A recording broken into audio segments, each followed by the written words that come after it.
ಇವತ್ತು ನಾನು ತುಂಬ ಟೇಸ್ಟಿಯಾಗಿರೋ ಬದನೆಕಾಯಿ ಪಲ್ಯ ಬಗಾರ ಬೇಂಗೆ ಅನ್ನೋದ್ರ ಜೊತೆ ಜೋಳದ ರೊಟ್ಟಿ ಸುಲಭವಾಗಿ ಹೇಗೆ ಮಾಡೋದು ನೋಡೋಣ ಬನ್ನಿ. Hi everyone, welcome to Hema's hobbies and kitchen.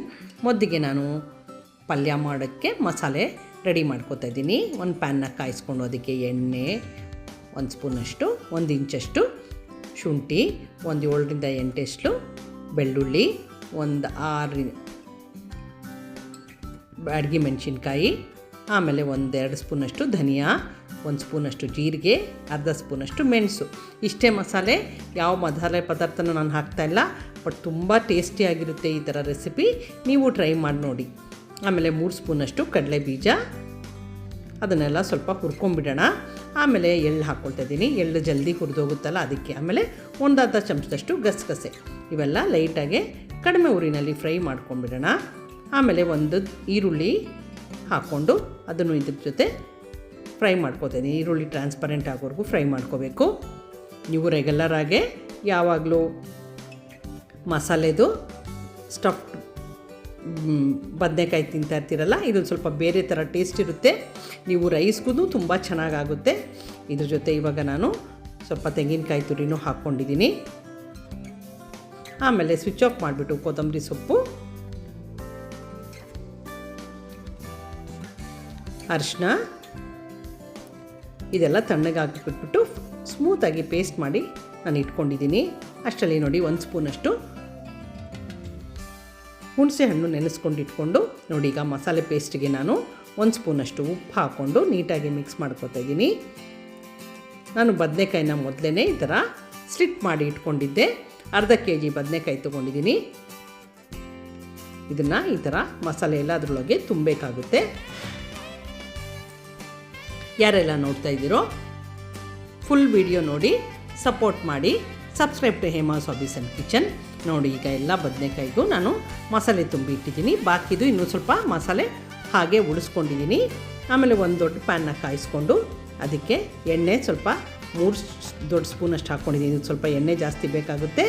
ಆಮೇಲೆ ಸಾಸಿವೆ ಸಿಡಿಸ್ಕೊಂಡು ಸ್ವಲ್ಪ ಕರಿಬೇವಿನ ಸೊಪ್ಪು ಹಾಕ್ಕೊಂಡು ಈಗ ಸ್ಟಫ್ ಮಾಡಿರೋ ಬದನೆಕಾಯಿ ಇದೆಯಲ್ಲ ಅದನ್ನು ಹಾಕ್ಕೋಬೇಕು. ಇದು ಎಣ್ಗಾಯಿ ಅಲ್ಲ, ನೋಡ್ಕೊಳ್ಳಿ. ಎಣ್ಗಾಯಿ ರೆಸಿಪಿನೇ ಬೇರೆ. ಇದು ಬಗಾರ ಬೇಂಗನ್ನು ನೀವು ಬಿರಿಯಾನಿ ಜೊತೆ ಆಮೇಲೆ ಜೀರಾ ರೈಸ್ ಜೊತೆನೂ ಇದು ತುಂಬ ಚೆನ್ನಾಗೇ ಇರೋ ಕಾಂಬಿನೇಷನ್ನು. ಬಟ್ ನಾನಿವತ್ತು ಜೋಳದ ರೊಟ್ಟಿ ಜೊತೆ ನಾನು ಸರ್ವ್ ಮಾಡ್ತಾಯಿದ್ದೀನಿ ಇದನ್ನು.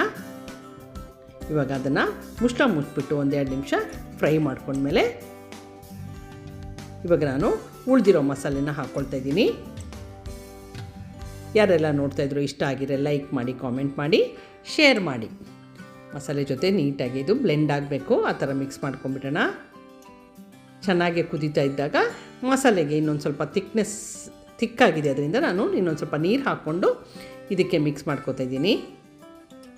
ಆಮೇಲೆ ಸ್ವಲ್ಪ ಉಪ್ಪು, ನಾವು ಮೊದಲೇ ಮಸಾಲೆಗೆ ಉಪ್ಪು ಹಾಕ್ಕೊಂಡಿದ್ದೀವಿ ನೋಡಿ. ಉಪ್ಪು ಹಾಕ್ಕೊಂಡು ಅದ್ರ ಜೊತೆ ಹುಣಸೆ ರಸನೂ ಇದಕ್ಕೆ ಹಾಕ್ಕೊಂಡು ನೀಟಾಗಿ ಮಿಕ್ಸ್ ಮಾಡ್ಕೊಂಬಿಡೋಣ. ಬದನೆಕಾಯಿ ಇನ್ನೂ ಫುಲ್ಲು ಬೆಂದಿಲ್ಲ, ಆದ್ದರಿಂದ ನಾನು ಮುಚ್ಚಿಬಿಟ್ಟು ಬದನೆಕಾಯಿ ಫುಲ್ ಬೇಯೋವರೆಗೂ ಇದನ್ನು ಕವರ್ ಮಾಡಿ ಕುಕ್ ಮಾಡ್ಕೊತಾ ಇದ್ದೀನಿ.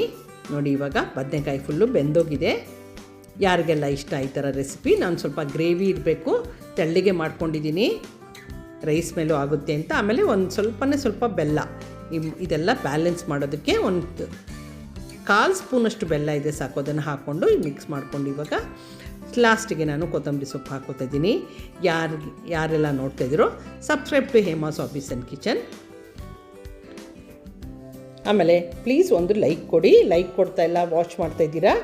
ಆಮೇಲೆ ಇವಾಗ ಜೋಳದ ರೊಟ್ಟಿ ಹೇಗೆ ಮಾಡ್ತೀನಿ ನಾನು ನೋಡೋಣ ಬನ್ನಿ. ತುಂಬ ಸುಲಭವಾಗಿ, ತುಂಬ ಜಲ್ದಿನೂ ಆಗುತ್ತೆ.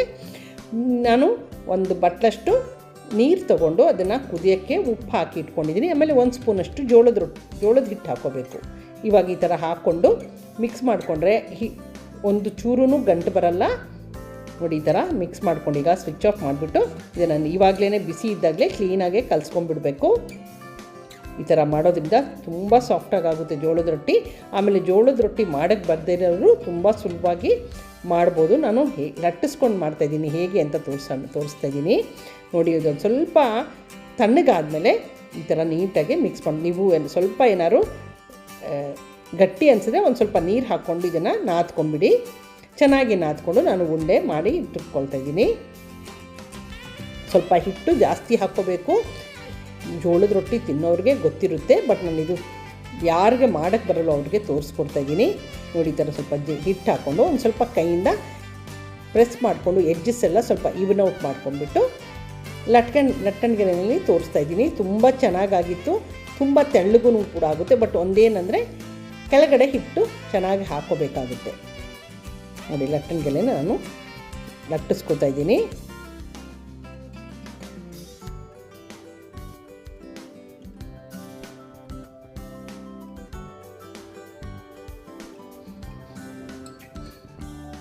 ನೋಡ್ತಾ ಇದ್ದೀರಲ್ಲ ಎಷ್ಟು ತೆಳ್ಳಗಾಗಿದೆ.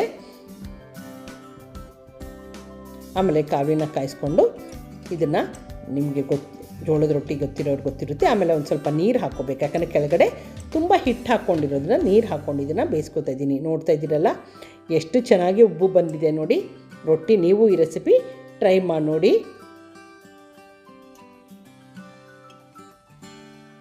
ಇನ್ನೊಂದು ಅದೇ ಥರ ಮಾಡ್ಕೊತಾ ಇದ್ದೀನಿ. ಇವಾಗ ಇದನ್ನು ನಾನು ಲಂಚ್ಗೆ ಸರ್ವ್ ಮಾಡಿದ್ದೆ. Thank you for watching my video.